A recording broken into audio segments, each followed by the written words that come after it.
Dear friends, next article is meiosis.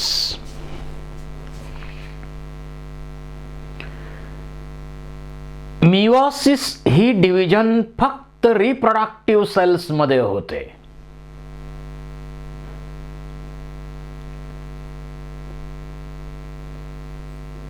meiosis या डिव्हिजनचा उपयोग काय?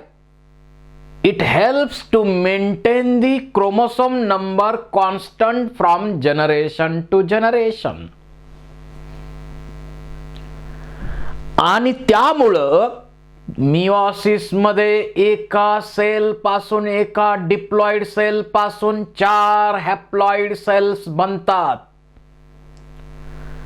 क्रोमोसोम नंबर पॅरेंट सेल पेक्षा डॉटर सेल मध्ये निम्मा होतो, म्हणून या डिव्हिजनला रिडक्शनल डिव्हिजन म्हणायचं. म्हणून या डिव्हिजनला रिडक्शनल डिव्हिजन म्हणायचं. आणि याच्याशिवाय ज्या 4 हॅप्लॉइड सेल्स बनतात they are morphologically similar but genetically dissimilar, which are produced by meiosis. कारण निसर्गाला कुणासारखंच कुणाला बनवायचं नाही, प्रत्येकाला थोडं थोडं थोडं थोडं वेगळं बनवायचं आहे. आणि त्याच्यासाठी रिकॉम्बिनेशन याच डिव्हिजन मध्ये होतात. आपण युनिक आहोत, प्रत्येक जण वेगळं आहे. जेनेटिक पॉइंट ऑफ व्ह्यू न विचार केला तर प्रत्येक जण युनिक आहे. माझ्यासारखं 100% दुसरं कोणी असणं शक्यच नाही. जेनेटिक पॉइंट ऑफ व्ह्यू न विचार करा. हेच सर्वांमध्ये लागू आहे, आपल्या प्रत्येकासाठी हेच लागू आहे. आणि याचं कारण म्हणजे meiosis. त्यामुळं या जगाचं पॉप्युलेशन 12 राशीमध्ये एकत्र करून त्यावरनं आपल्या जीवनाचे अंदाज बांधणं चुकीचं आहे. कोणीच कोणासारखं नाही आहे. त्यामुळं एका राशीमध्ये जेवढे लोक येतील त्या सर्वांचं फ्युचर सारखं कसं असेल? जिथं नेचरनं बनवताना प्रत्येकाला वेगळं बनवलंय थोडं थोडं. आणि म्हणून अशा कुठल्याही गोष्टीवर आपण विसंबून राहू नका. आपलं भविष्य आपण बनवायचंय. ज्याच्या मनगटात ताकद कमी असते तोच अशा गोष्टींचा विचार करतो. कारण आपलं भविष्य आपल्याला घडवायचं आहे, आपल्याशिवाय दुसरं कोणी घडवणार नाही. आणि म्हणून वामनराव पै यांचं वाक्य लक्षात ठेवायचं, तूच आहेस तुझ्या जीवनाचा शिल्पकार.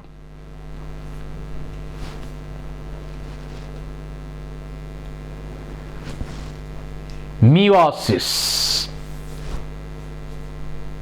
The term meiosis was coined by Farmer and Murray.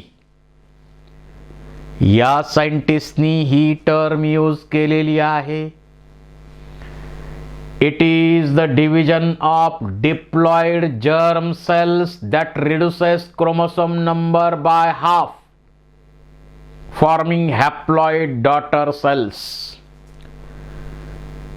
meiosis कधीही ऑड नंबर असलेल्या सेल मध्ये होत नाही. meiosis कधीही हॅप्लॉइड मध्ये होणार नाही, ट्रिप्लॉइड मध्ये होणार नाही, पेंटाप्लॉइड मध्ये होणार नाही. meiosis साठी डिप्लॉइड, टेट्राप्लॉइड, हेक्साप्लॉइड अशा समप्रमाणात क्रोमोसोम नंबर लागणार.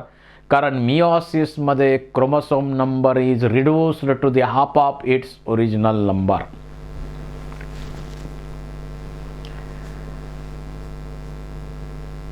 आणि गॅमेट फॉर्मेशनच्या वेळी किंवा प्लांटमध्ये, आता ह्युमन किंवा ॲनिमल्समध्ये म्हटलं तर गॅमेट फॉर्मेशनच्या वेळी मिओसिस डिव्हिजन होते, क्रोमोसोम नंबर हाफ होतो आणि त्याचा उपयोग काय होतो, प्रत्येक जनरेशनमध्ये क्रोमोसोम नंबर कॉन्स्टंट मेंटेन करण्यासाठी होतो. कारण मिओसिसमध्ये गॅमेट्स हॅप्लॉइड तयार होतात आणि फर्टिलायझेशनमध्ये हे गॅमेट्स फ्यूज होतात आणि त्यामुळं पुन्हा डिप्लॉइड कंडिशन रिस्टोअर होते आणि प्रत्येक जनरेशनमध्ये क्रोमोसोम नंबर कॉन्स्टंट मेंटेन करण्यासाठी मिओसिसची आवश्यकता आहे. Meiosis studied in pollen mother cells. Plant मध्ये म्हटलं, आता ब्रायोफायटा, टेरिडोफायटा यांचा विचार केला तर स्पोअर मदर सेल मध्ये मिओसिस डिव्हिजन होते. जिम्नोस्पर्म, अँजिओस्पर्मचा विचार केला तर microspore mother cell, pollen mother cell, megaspore mother cell मध्ये मिओसिस होते. ती स्पोरिक मिओसिस आहे. थॅलोफायटा विचार केला, थॅलोफायटा मध्ये झायगोट मध्ये मिओसिस होते, झायगॉटिक मिओसिस. आणि ॲनिमल मध्ये गॅमेट फॉर्मेशनच्या दरम्यान मिओसिस होते, गॅमेटिक मिओसिस.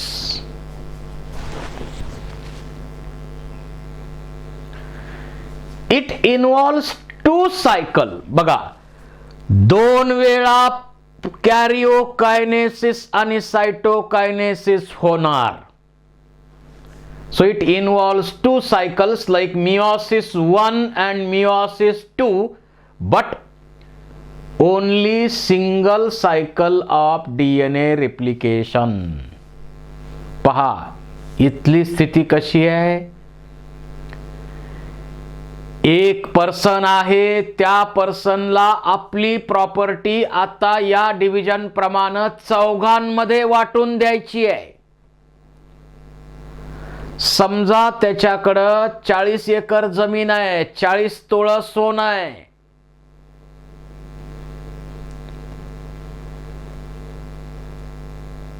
चार बंगले आहेत. तर पहिलं काम तर ठरलेलं आहे, त्याची डबल करायची. 4 घरांची 8 घरं झाली. 40 तोळ्या सोनं होतं, त्याचे 80 तोळं सोनं झालं. 40 एकर जमीन होती, 80 एकर जमीन केली. म्हणजे इंटरफेज, डबलिंग फेज दुप्पट करण्याची प्रोसेस इथं एकदाच होते. आणि मग पहिली मिओसिस 1 डिव्हिजन म्हणजे पहिली वाटणी आणि मग मिओसिस 2 दुसरी वाटणी, अशी एकूण 4 ही वाटणी करायची आहे. आता 80 एकर जमीन म्हटल्यावर 4 काय मिळणार आहे, 20 20 20 20. 80 तोळं सोनं आहे, 20 तोळे 20 तोळे 20 तोळे 20 तोळे. 8 घर आहेत, 2 2 2 2. म्हणजे जे काय आहे ते निम्म निम्म निम्म निम्म 4 वाटून द्यायचंय. आणि नुसतंच 4 वाटून द्यायचं नाहीये, तर त्याच्यामध्ये थोडंसं मॉडिफिकेशन करायचंय. सारखं दिसलं नाही पाहिजे. दागिने असतील तर दागिने थोडे थोडे बदलायचे, थोडं थोडं मॉडिफिकेशन त्यात करायचंय. अशा पद्धतीनं मिओसिस डिव्हिजन होते. अशा पद्धतीनं मिओसिस डिव्हिजन होते. It involves 2 cycles, meiosis 1 and meiosis 2. 2 वेळा सेल डिवाइड होणार. परंतु इंटरफेज एकदाच होणार, डीएनए डुप्लिकेशन रिप्लिकेशन एकदाच होणार.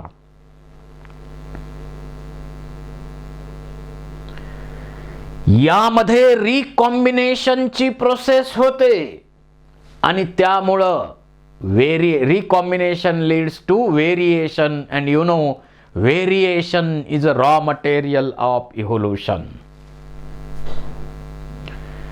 Meiosis first begins after replication of parental chromosomes to form identical sister chromatids at S phase. 4 haploid cells are formed at the end of meiosis second.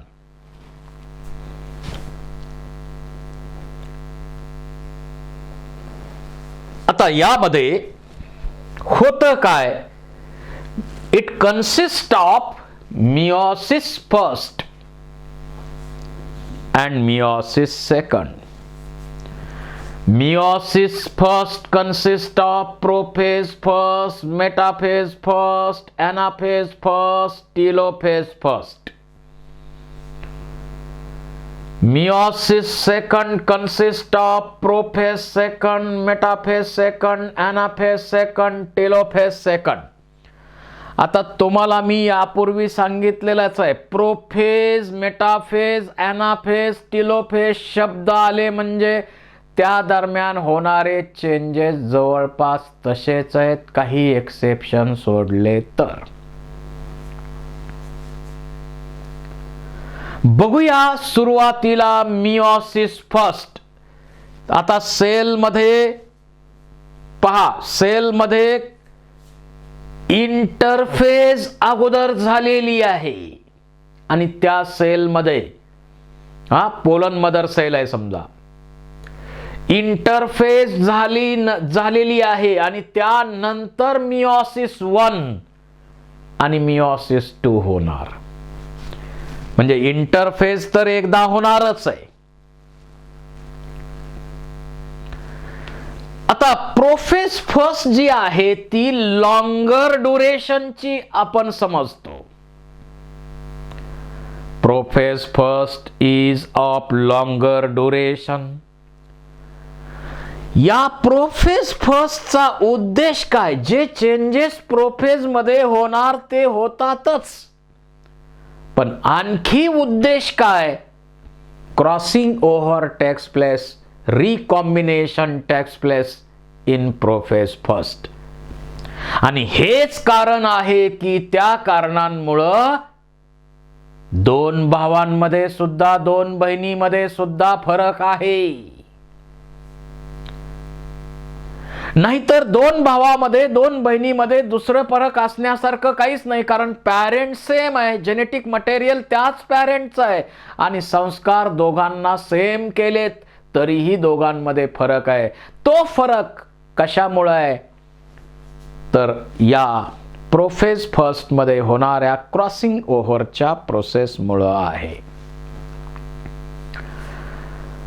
Typically longer and more complex prophase first.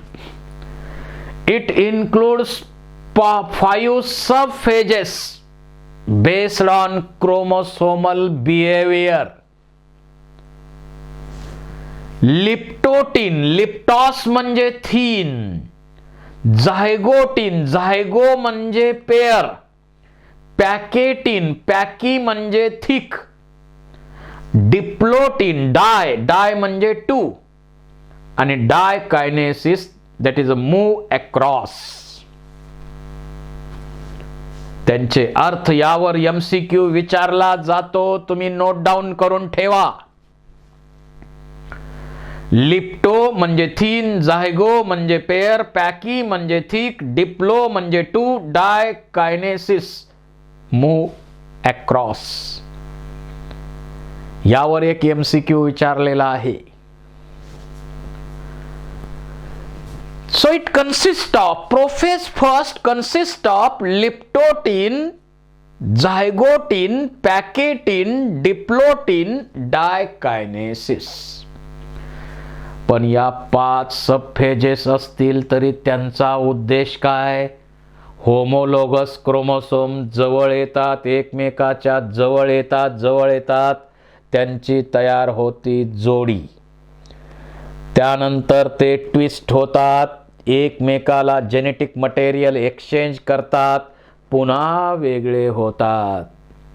म्हणजे genetic material exchange करणं हे crossing ओव्हरमध्ये घडतं आणि त्यामुळं recombination होतात आणि recombination leads to variation. And you know, variation is a raw material of evolution. पहिली phase leptotene और लिप्टोनिमा. काय होतं या दरम्यान? न्यूक्लियसची साईज वाढते, न्यूक्लियस साईज एनलार्जेस और increases. Chromatin fibre becomes long slender chromosomes. त्यांच्यामध्ये कॉइलिंग सुरू होतं, ते कॉइलिंग लूज कॉइलिंग असतं, त्याला आपण पॅरानेमिक कॉइलिंग म्हणतो. Chromosomes undergo coiling. इथं कॉइलिंग होतं, ते लूज कॉइलिंग आहे. त्यालाच आपण म्हणतो पॅरानेमिक कॉइलिंग.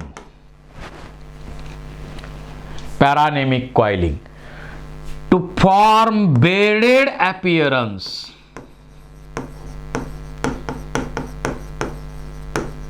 बेडेड अपीयरन्स दिसतो. आता हे जे क्रोमोसोम्स आहेत, हे क्रोमोसोम्स या न्यूक्लियर मेम्ब्रेनच्या एका साइडला असे अटॅच झालेले असतात. The chromosomes are attached to one side of nuclear membrane to form bouquet appearance. आपण एखाद्याला वाढदिवसाला किंवा कार्यक्रमाला बुके देतो, तशा प्रकारचा अपीयरन्स इथं क्रोमोसोमचा दिसतो, म्हणून त्याला नाव दिलेलं आहे बुकेट अपीयरन्स.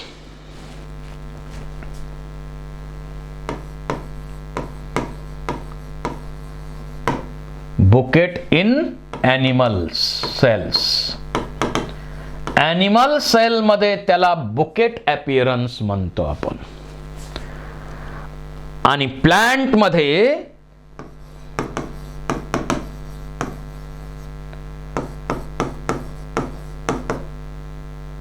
प्लांट्स मध्ये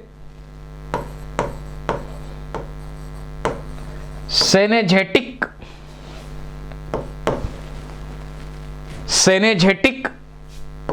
लिलियम मध्ये फाइंड आउट केलं सेनेझेटिक अपीयरन्स.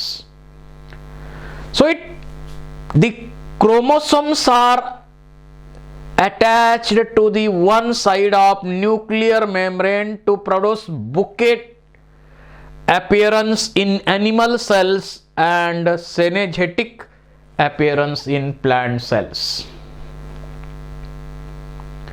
अशा प्रकारे बदल होतो या लिप्टोटीन मध्ये. काय झालं?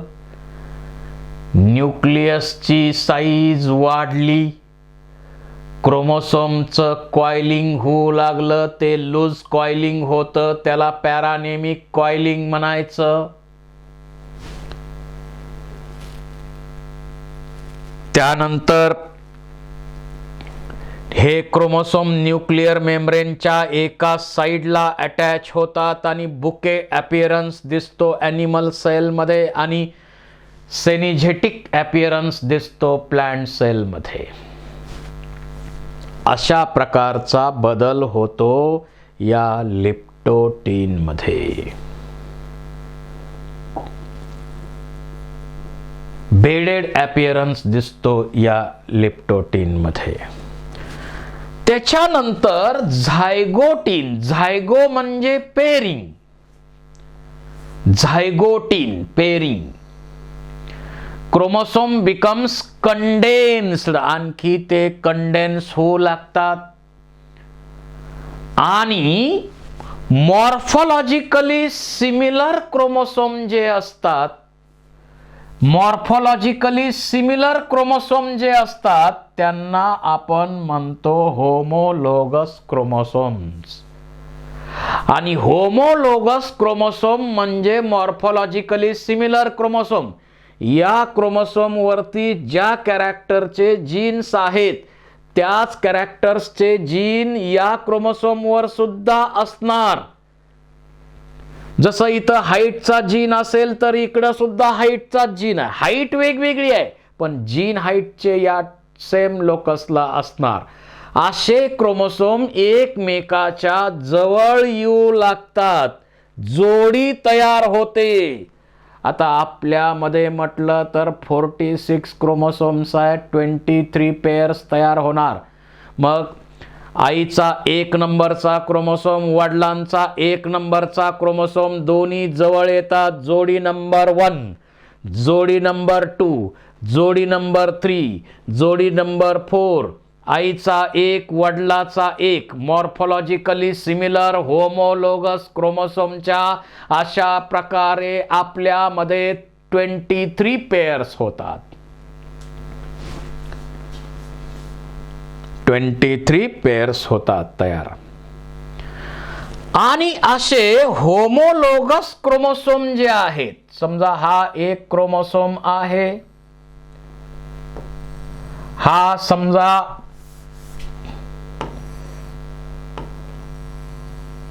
हा एक क्रोमोसोम आहे, हा समजा आईचा क्रोमोसोम नंबर 1 एक आहे, मॅटर्नल नंबर 1. त्याच्या जवळ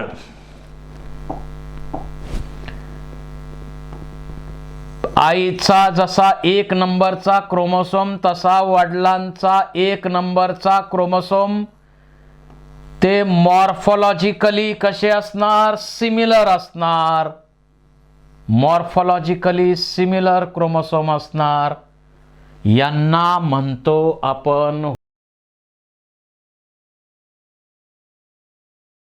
होमोलोगस क्रोमोसोम्स. आणि यांची ते जवळ येतात आणि जोडी तयार होते. That is a pairing of homologous chromosomes is called as synapsis. त्यालाच आपण काय म्हणतो, सिनॅप्सिस. आणि हे एकमेकाला असे चिकटवलेत, हे क्रोमोसोम एकमेकाला असे इथं चिकटवलेत.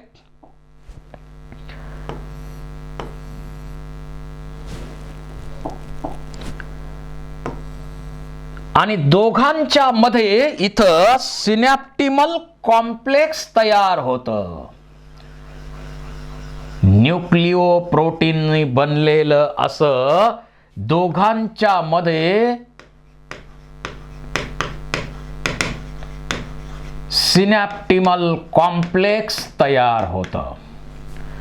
म्हणजे 2 क्रोमोसोमला एकत्र जोडून ठेवण्याचं काम फेविकॉल करणार. आणि इथं फेविकॉल जोडण्याचं काम करतंय ते फेविकॉल म्हणजे कशाच्या रूपात आहे, सिनॅप्टिमल कॉम्प्लेक्स इथं तयार होतं. फेविकॉल तयार होतं, दोन्ही क्रोमोसोमला एकत्र जोडून ठेवतं. डायड तयार झाले. आता the paired chromosomes are called as homologous chromosome and each pair of homologous chromosome is called as bivalent. याला bivalent म्हणतो आपण.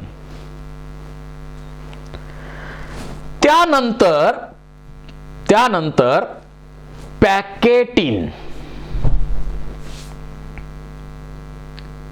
पॅके म्हणजे थिक. हे जे क्रोमोसोम्स आहेत, हे क्रोमोसोम काय होतात, कंपॅरेटिव्हली लॉंगर फेज आहे.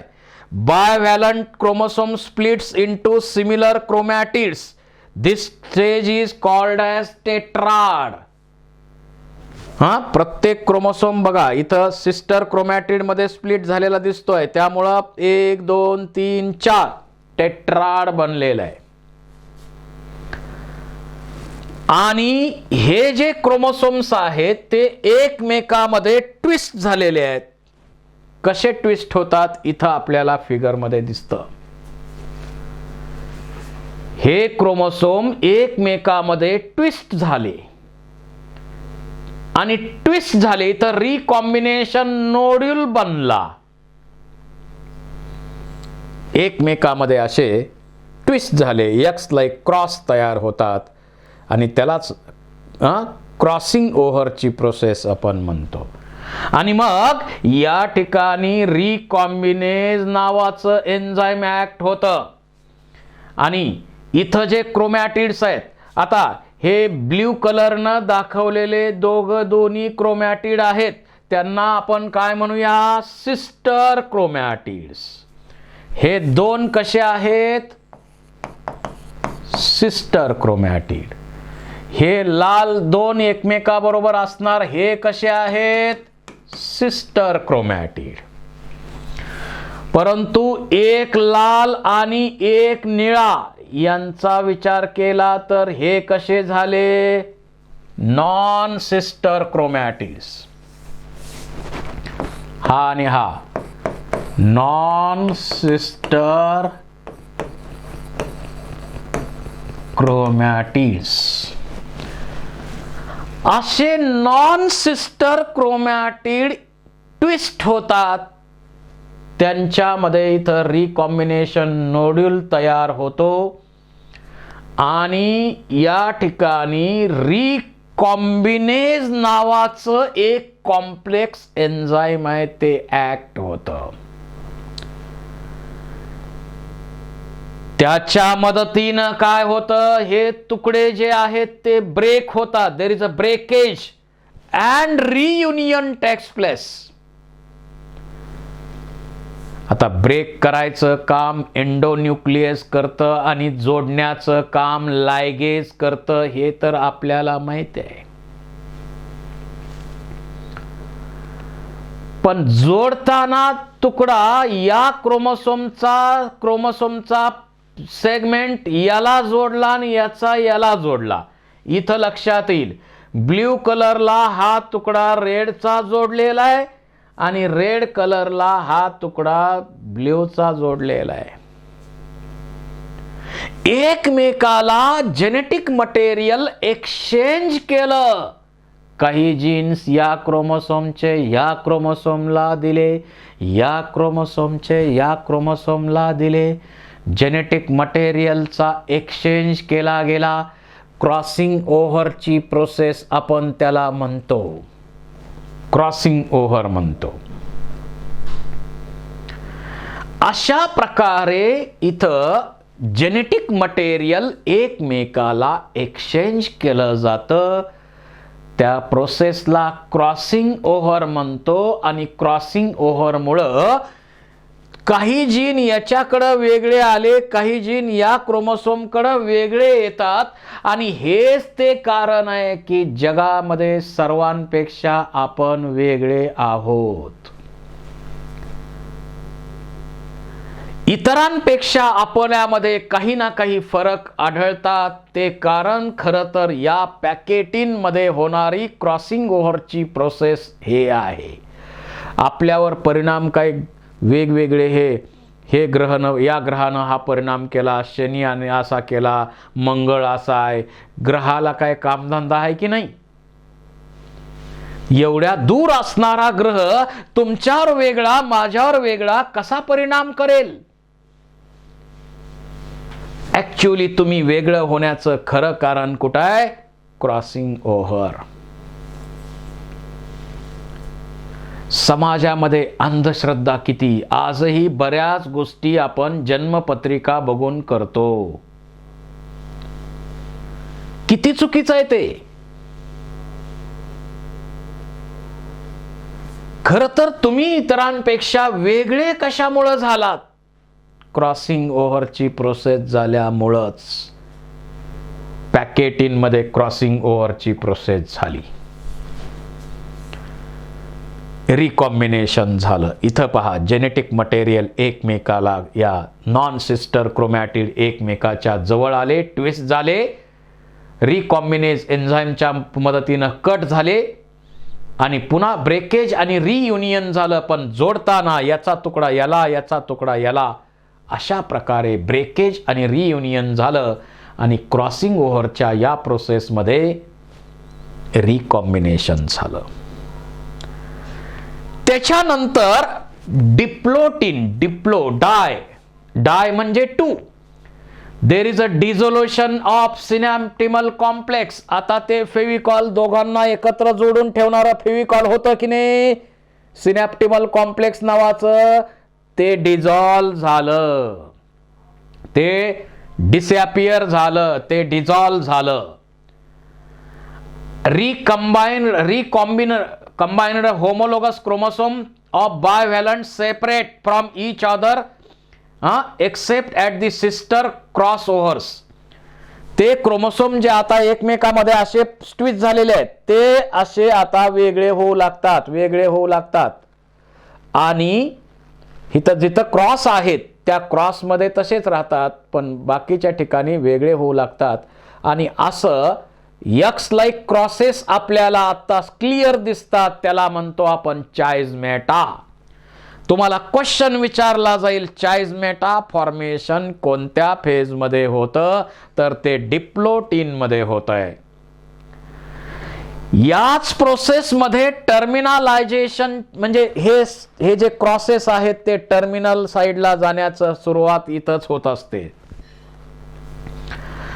In oocyte of some vertebrate, diplotin lasts for months or years. Diplotene vertebrate मध्ये लॉंगर ड्युरेशनची आहे, काहींमध्ये काही महिन्यांची आहे, काहींमध्ये काही वर्षांची डिप्लोटीन स्टेज आहे. जर ॲम्फिबियनचा विचार केला तर डिप्लोटीन जे आहे ॲम्फिबियन्स मध्ये, तिथं लॅम्ब्रश क्रोमोसोम तयार होतो. लॅम्ब्रश क्रोमोसोम मोठी फेज आहे आणि त्या फेजमध्ये लॅम्ब्रश क्रोमोसोम तयार होतो. लॉंगर ड्युरेशनची असते डिप्लोटीन. आता हे दूर जाऊ लागतात क्रोमोसोम. आणि डायकायनेसिस मध्ये काय होतं, हे जे क्रॉस आहेत, हे क्रॉस असे टर्मिनल टोकाकडे दूर जाऊ लागतात क्रोमोसोम आणि हे टोकाकडे येतात. फक्त टोकं जोडलेली आहेत, बाकी हे क्रॉस सगळे क्रॉसिंग ओव्हर जे आहेत, हे क्रॉस, हे चाइजमा आता टोकाकडे आले. म्हणजे टर्मिनलायझेशन इथं कंप्लीट होणार. त्यानंतर क्रोमोसोम फुल्ली कंडेन्स होणार. त्याचबरोबर बाकीचे चेंजेस राहिलेत ना, सेंट्रिओल एकमेकापासून दूर जाणार, स्पिंडल बॉडी तयार होणार, न्यूक्लियर मेम्ब्रेन डिसॅपियर होतं, न्यूक्लिओलस डिसॅपियर होतो. त्याचबरोबर एंडोप्लाझ्मिक रेटिकुलम, गोल्गी ॲपॅरेटस ते पण डिसॅपियर होतात. हे चेंजेस जे प्रोफेज मधले आहेत ते राहिलेले आहेत, ते होणारच आहेत. फक्त या 5 सब फेजेस मध्ये काय काय होतं हे लक्षात घ्या. This is the prophase first, longer ड्युरेशनची प्रोफेज फर्स्ट. परंतु या फेज मध्ये घडलं काय, पर्पज काय, तर होमोलोगस क्रोमोसोम एकमेकाच्या जवळ येतात, पेअरिंग होतं, ट्विस्ट होतात आणि रिकॉम्बिनेशन म्हणजे क्रॉसिंग ओव्हर होऊन एकमेकाला आपले सेगमेंट देतात, क्रोमोसोमचे तुकडे एकमेकाला एक्सचेंज करतात. त्यालाच आपण म्हणतो recombination. Recombination leads to variation and variation leads to evolution. हे लक्षात ठेवा. Purpose of prophase first. Thank you very much.